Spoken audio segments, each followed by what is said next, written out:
Every person, semua pelabur mesti faham that every investment, every type of pelaburan ada risk. So, be it in unit trust, tabung unit amanah, be it in anything, memang ada risk. So, the difference is just sama ada risk tu tinggi atau risiko tu rendah. Dan risiko rendah tak semestinya tak ada risk. Risiko rendah still means ada risk. Hai semua, I'm your financial girlfriend Alex. Today we're going to talk about risiko dalam unit amanah. Risiko sering ditakrifkan sebagai situasi yang boleh membawa pada atau akibat buruk. Dalam dunia kewangan, terutamanya pelaburan, risiko adalah kemungkinan berlakunya kejadian yang tidak diingini atau kerugian. To find out your risk profile, boleh scan QR code di sini atau layari aham.com.my/riskprofiler. I have the best person in the office to talk about this topic, AHAM Capital's Chief Compliance Officer, Shahrin. Let's go! Hi Shahrin, welcome to the show! Thank you. So my first question to you is, where did you start your career and how did you become AHAM Capital's Chief Compliance Officer? Okay. When I graduated, I came back and applied for a job in the Securities Commission Malaysia. And so I got it. So I was there since, it's basically my first job. So kerja kat situ, national service with them for 15 years, being a government body, right? But I did have a stint dekat Capital Market Authority in Saudi Arabia. I can show you the world. They wanted to pinjam me for 1 year plus. So I went there for 2 tahun, then came back to SE. Then after about 15 years too, I decided maybe time to go swasta, private sector, and so I applied to AHAM in 2012, and luckily for me I got it. So I've been here in AHAM since then. So 2012, 2023 dah 11 tahun lah. Wow. Okay, so because macam investment in tabung unit amanah ni, it involves investment dalam securities, so dalam equities, kan, shares, dalam bonds. So risiko tu memang ada, and risiko tu is something that every pelabur mesti tahu dan faham.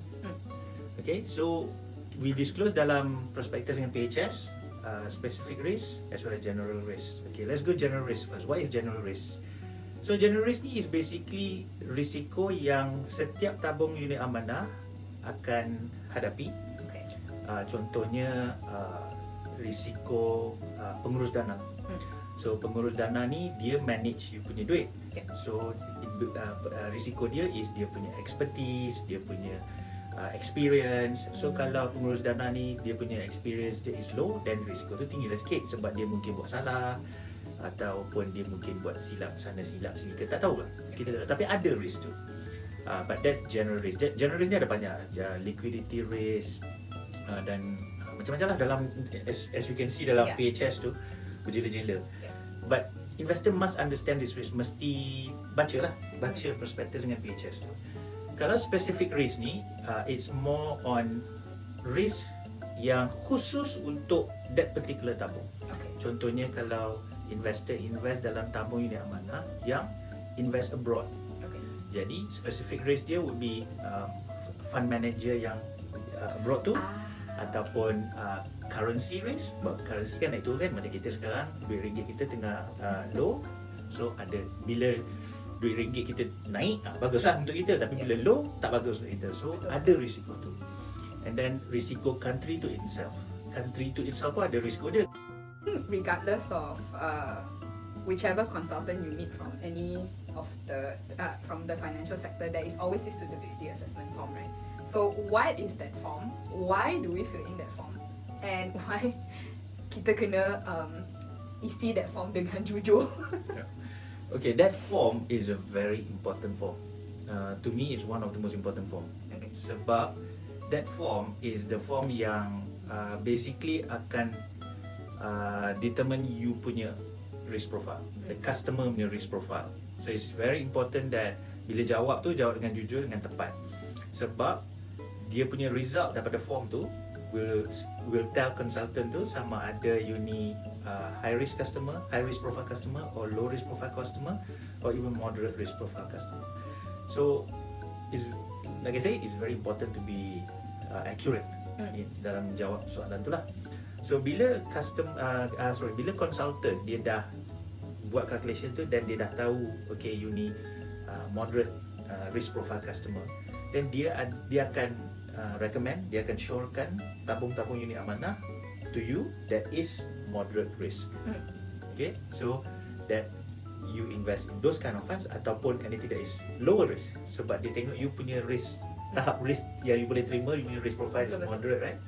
So dia tak akan syorkan you high risk investments macam fund-fund yang risiko dia naik turun harga tu tinggi sangat. Dia takkan syorkan tu. So that's why it's very important, because that suitability assessment form, apart from telling consultant you punya risk profile, it also tells you your risk profile. You may think that you are high risk profile, tapi sebenarnya you are very moderate or very low risk. So yeah, it's actually a very good profile. In certain jurisdiction, SAT form ni lagi banyak soalan dia. Macam kita punya is quite okay for Malaysia, but we are trying to improve lah as we go along. Sekarang I nak main satu game with Shahrin. I have 2 cards. One is a red card, one is a green card. I'm not going to bother explaining now, okay? We all millennials, we get this. So Auntie A has been and is still working at a company that is with transportation of goods.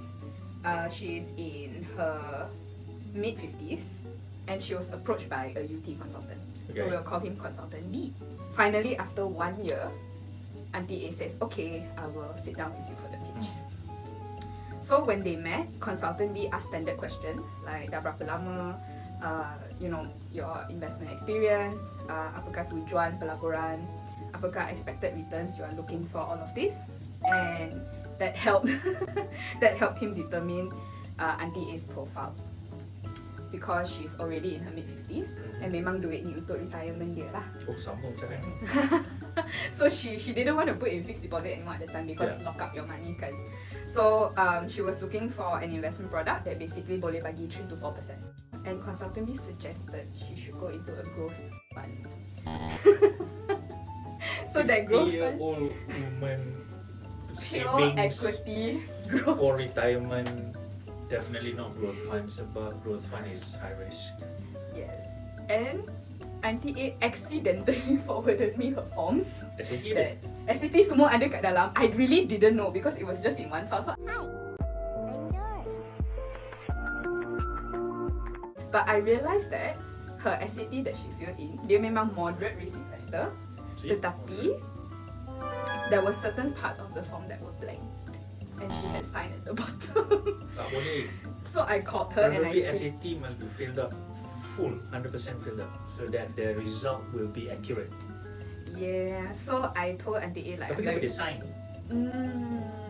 so I think you can hold up red for yeah. Sign tapi form tak complete. Yes. Please don't sign blank forms. Please don't sign Yeah, anything. please don't sign Yes. blank forms. Yes. So I told her like, I'm very sorry, I saw all of that.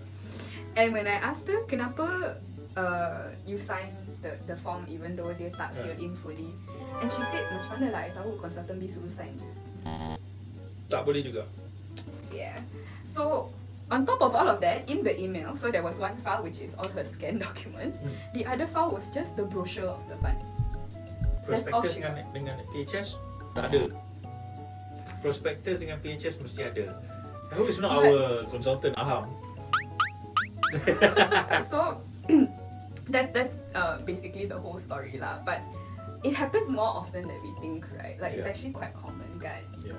Actually, this is a very common problem in Malaysia. Consultants doing this kind of things like tak bagi PHS or prospectus, sometimes tak explain the product well, and also we find also a problem dengan our own investors. Pelabur tak isi the form accurately, tak isi the form in full.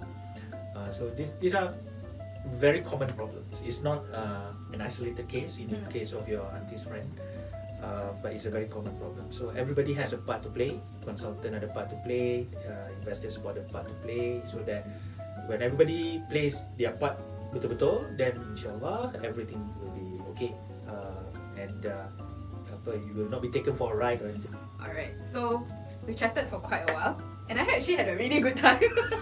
I hope you did too, Shahrin. Yep, I did. Okay, so that's all we have today. I'll see you in the next episode. Bye!